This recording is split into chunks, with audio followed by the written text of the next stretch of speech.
Hey guys, and welcome back to the Ramble. I am your humble host, Maria Legier, and this is Times Are Tough, Part 2.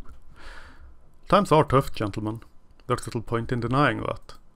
As a song by the ukulele wielder goes, it sure is a scary time for boys. The ukulele Sturmbannführer was more correct than our snarky, hateful, spiteful and neurotic happy fun playtime would suggest. Yeah, it sure is a scary time for boys.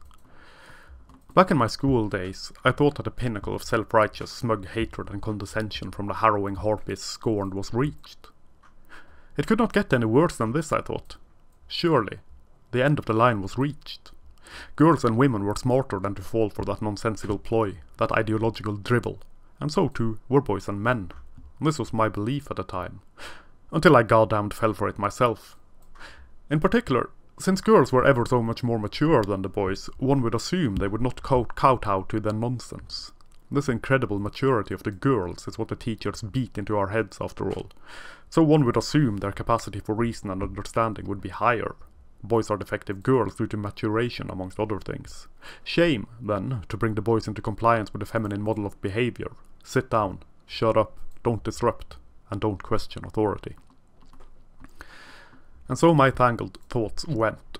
What could possibly be worse than teachers telling the whole class that the boys were essentially underdeveloped rape machines with severe malfunctions in the empathy department as well as the intelligence department? Well, I'll tell you. The stupidity of herd mentality, trend hoppers and group blaming, the strange victim status becoming so popular as to be a self-parody, perceived strength in weakness celebrated rather than actual strength, emotional manipulation, affective reasoning, and scores upon scores of thirsty boys who will accept anything, seemingly, as long as they get a crack at that crack. As well as people allowing for the political indoctrination of children. Because that sure as shit is what it seems to be when one set of ideas is presented as truth that cannot be challenged, lest one wishes to be ridiculed in front of the whole class by a teacher scorned. And what's worse, at least for a teenaged boy, being shunned, shamed and mocked by the girls in the class for daring to oppose their divine right to shun, shame, mock and ridicule the boys in any manner they saw so fit. They even had the blessings of authority on their saintly shoulders, and so any protestation would end in a dizzying display of double standards, the likes of which the world has never seen. Oh fuck it, who the bloody hell am I kidding? The likes of which the world still sees to this day, amplified and driven forward by those who were educated in just such a manner. There must always be something to fight in order for feminism to stride ever forwards towards goals that are designed in such a way as to never be reached. Rules, once supposedly meant to be applied evenly across the board, one quickly comes to learn does not apply equally and are not applied equally by teachers who figure that the boys must pay for decades of oppression. The sins of the father shall be visited upon the son, through shame and browbeating and ridicule, a barrage of sly jabs and wicked rhetorical whippings. And the devil made me do it. And Cain slew Abel, and so Abel must pay. Because why the hell not? Might as well mix some biblical stuff into the mix, because the whole victim cult is more akin to a dogmatic religion now than it is anything else, demanding blind obedience and even blinder belief. Very narrow in its acceptance of anything going against the dogma and the belief and the structure and all that jazz. Very narrow and very suspicious, one might even say hostile, aggressive and violent towards anything and anyone who does not conform to the rules of the scripture. One would almost, if one was so inclined, dub it fascism and be done with it. But that is, of course, simplistic to the extreme. I much prefer to dub it tyrannical and authoritarian, with all the introspection and self-awareness of a limp one-trick pony, and all the hunger for power one would expect from any strict authoritarian regime. Doubt not, young boy. Just submit. Why any young man, why any boy would bother with any effort in education is beyond me. I believe it to be evident to see the results of the indoctrination now, as boys and young men drop out. There's nothing there for them. At all. As the story goes, no one cares because, hey, an overabundance of girls and young women anywhere equals equality. Where girls and women are a majority, equality is reached. Where boys and men are a majority, sexism is rampant.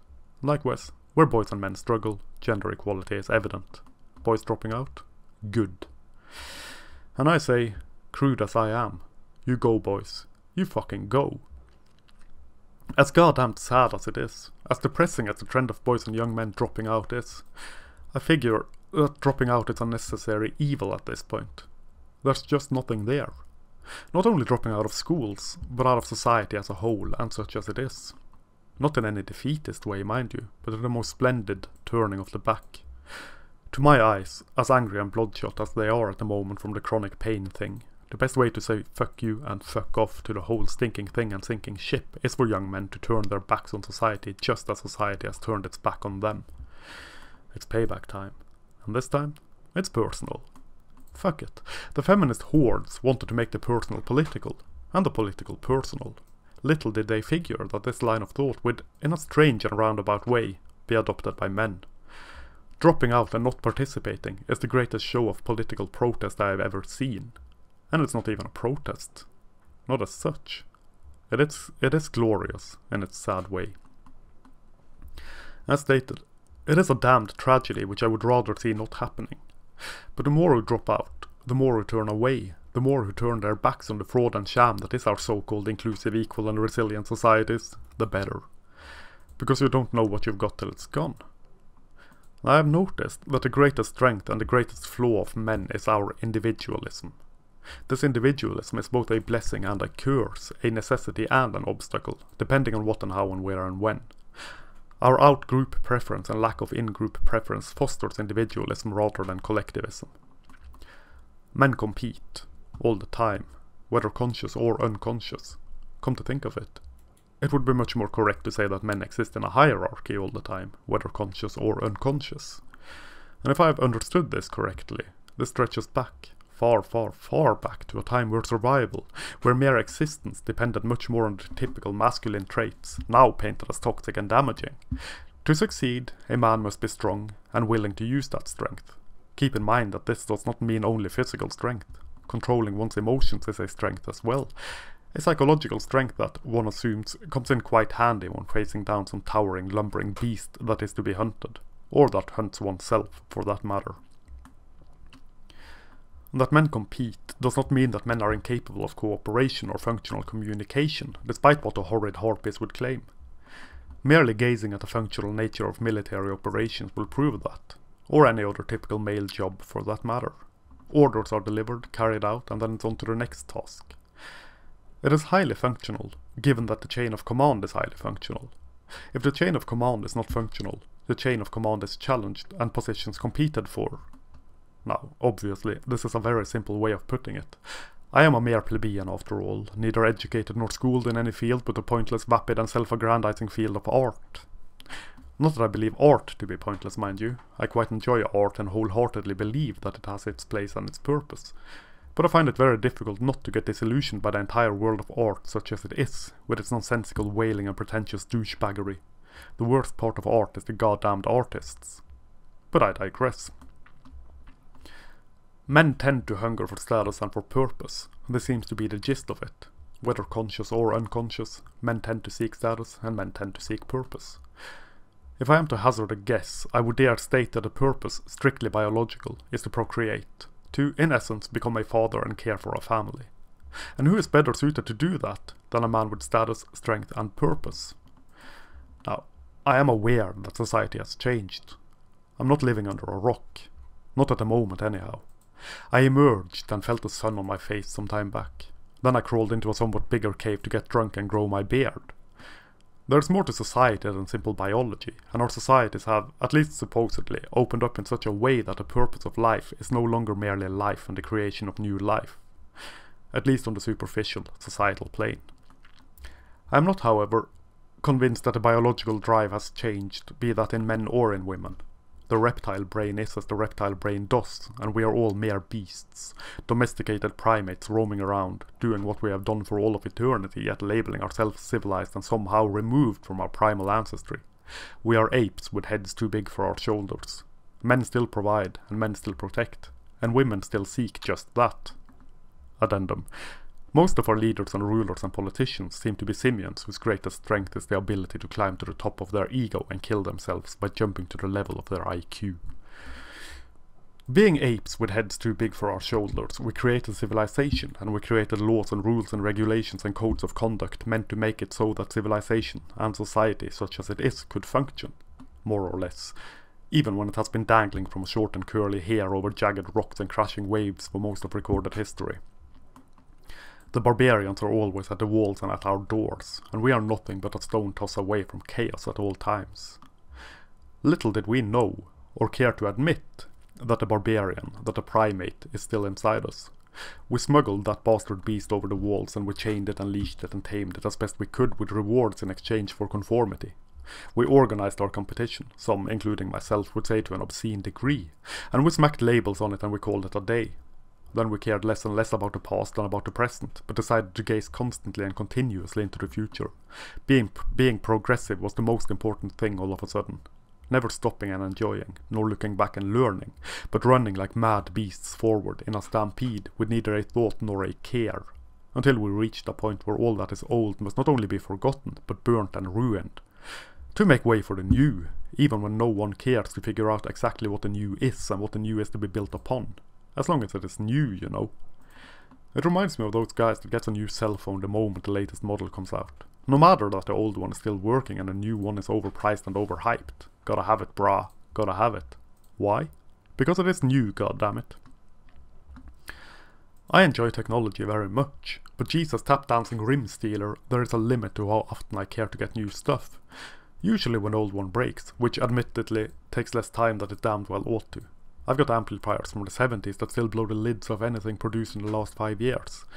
And I've got a fancy new surround sound amplifier that's only 2 years old and has been faltering a bit lately. But again, I digress. Still, it seems our past is catching up with us, chasing us down, never leaving us alone, beating us about the head and neck and shoulders with a burning stick. Prometheus stole fire from the gods, and now that fire comes back to burn us. And we burn in perpetuity with the denial of our roots, our history and our biology. In our hubris, we came to see ourselves as more than mere animals, seemingly as more than mere biological creatures. We were gifted consciousness and self-consciousness, and we wasted it away with petty squabbles and wasted even more away now with even pettier squabbles. Our entire society, our entire civilization is over-civilized and over-educated, churning out disease and depravity and decadence, churning out people from higher education who have lived so well for so long that the only thing they can find to complain about, because complain they must, is first world problems. When the point is reached where oppression must be manufactured in order for people to feel as though they have a purpose, that is, some cause to champion, it most certainly time to turn back, or at the very least stop and think for a little while. Does anyone truly and honestly believe that any society not floating into the existential dread and hopeless void of nasty nihilism and depraved decadence would manufacture an ever-expanding list of gender identities which must be protected by law? Who the hell has the time and the energy to do something so pointless? A depraved and decadent culture? That's what? That any society not falling into the jagged rocks below it would have time to manufacture and amplify petty grievances to such an extent that laws must be implemented so that someone's feelings are not hurt by a spoken word, or bitch and moan about air conditioning being sexist, the iPhone being too big and as such also sexist. Or that women have too many choices when it comes to bras, and so that is also sexist, even when it very goddamned well proves that the manufacturers try to cater to every wish, whim, shape and form of woman. That any society that has not flown too close to the sun would make laws dictating how men should sit on public transport, or have time to complain and have their voices amplified to the extreme, about men explaining things to women while simultaneously complaining that men will not mentor women. And the list goes on. Ordinary people, you know, those damned pesky individuals that make up a society, who live day by day, paycheck to paycheck, struggling to make ends meet, have neither the time nor the energy to care about these petty and nonsensical issues, have no inclination nor any interest nor any care in the 72,000 different genders, yet they are forced by law to not only accept it, but to speak it as truth. These are the ones who should matter. The vast majority of society. Yet, we listen to a minority of voices supposedly championing the cause of the poor and the downtrodden.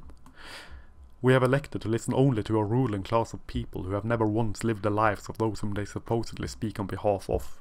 We listen to champagne socialists and greasy celebrities, believing that they, for some strange reason, can speak on behalf of the common man or the common woman. And they sure as all pesky hell enjoy speaking on behalf of the common woman. The cause célèbre of our century, as well as being sure to beat down the common man who has done nothing wrong in this world but be born as a common man. And the diseased and the depraved and the decadent all applaud and nod their heads and wiggle their perfectly manicured fingers of shame into the face of the common man who dares defy the norm, such as these bastards see the norm by being, living and acting like a common man.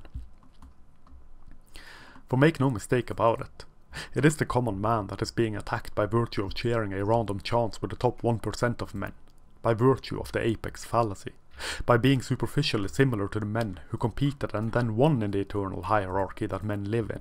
These men are to be shamed and mocked and ridiculed and made to bear the burden of the supposed sins of the nefarious patriarchy. A pack mule for all the scorn and shame and hatred and ridicule from bored and spoiled brats who never once tasted life outside the walls, who never once tasted anything but opulence and affluence. Were it up to me, all these snobs, all these champagne socialists and the greasy celebrities, the politicians and the hangers-on and clingers-on should be allocated to pig farms in service to the betterment of humanity. Despite having nothing in common with these horrible and wicked men except for being men, the common man is shamed and ridiculed and surrounded by a searing hatred and an even more searing mistrust. Rape and plunder and violence and depravity and oppression is all he is good for. And so too is the common woman being attacked. For not being woke, for not being enlightened, for not being bathed and swallowed by the divine light of feminism and intersectionality and all that other trendy stuff that is here today and gone tomorrow as it takes a new shape and a new form. Yet, she is not attacked as such. She is condescended to, she is spoken down to by those who propose to know better than her how she should live her life and how and where she should find her purpose. No one shames and blames women more than other women. And yet the blame is placed on men, and so too is the shame for all the terrible horrors that women go through in life.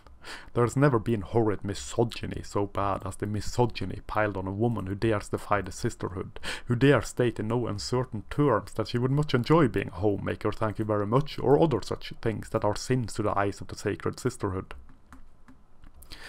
All this piled on by ardent believers in feminism, stating that women can choose to do whatever they want to do in life, except those things which the sisterhood does not condone, which are all the fault of men, because men can do nothing right and need to step in and help and save and protect women, so that women are protected from the world, which is other men, because the only ones supposedly able to act in the world are men, and the only ones supposedly being acted upon in the world is women. Does not seem to be a very empowering way to navigate the world to me. But I am most likely blinded by my male privilege, so what the hell do I know? This must be the same privilege that brings me the scorn and ire of feminism for what I perceive to be the failings of my wife. My failings by proxy. In essence, her introverted and quiet nature. According to those who supposedly empower women, I am responsible for my wife talking and taking part, not only in conversations, but in society. That is my job to do, not hers. I wonder what would have happened if I stated, in no uncertain terms, that I am the one responsible for how my wife navigates the world, that she has no say in it, but that I am the one to control how she interacts with society. Same shit, different sex. Her behavior is my responsibility, I would have shouted to the world. Then I would have been tarred and feathered, beheaded and cloven in twain by the righteous hordes of indignant women who only recently told me and my wife the exact same bloody thing. Women are frail, weak and useless stick figures, here to be controlled, governed and moulded to the eyes of feminism, cast in her brilliant light and blessed with her filth breath. What strange logic these cretins follow, but no wonder, in their infinitesimal wisdom. They decided that men are the oppressors of women, and so any woman not acting such as they, in their very solipsist navel-gazing view of the world, think a woman should act must be oppressed and downtrodden by whichever man is in her life. And the way women should act is the way that one individual feminist acts. And so the burden of responsibility falls on men for how their partners act in the world. Women are creatures with no self-ownership and no agency, according to this view of the world. And men are creatures of oppression and violence and dominance. And no one seems to have any qualms in repeating this mantra, be that schools or mothers or journalists, be that politicians or sisters or store clerks, be that powerful institutions or gutter dwellers, be that businesses or individuals. The mantra is repeated. Women are powerless, men are powerful. Men use their power for bad, and women would have used their power for good if they only had any, but that was denied them by men. And for this, men shall pay. The women who are powerful and who are in power are, for some strange reason, ignored. Unless they don't adhere to the dogma, then they are harassed. There is no wonder that boys drop out and men turn away. It has been noticed by the powers that be, that is mass media, and so shaming tactics are implemented in order for men to go back to the plantation. Not respect, not adoration, not empathy or care or love or understanding, not a smidgen of compassion, shame and ridicule.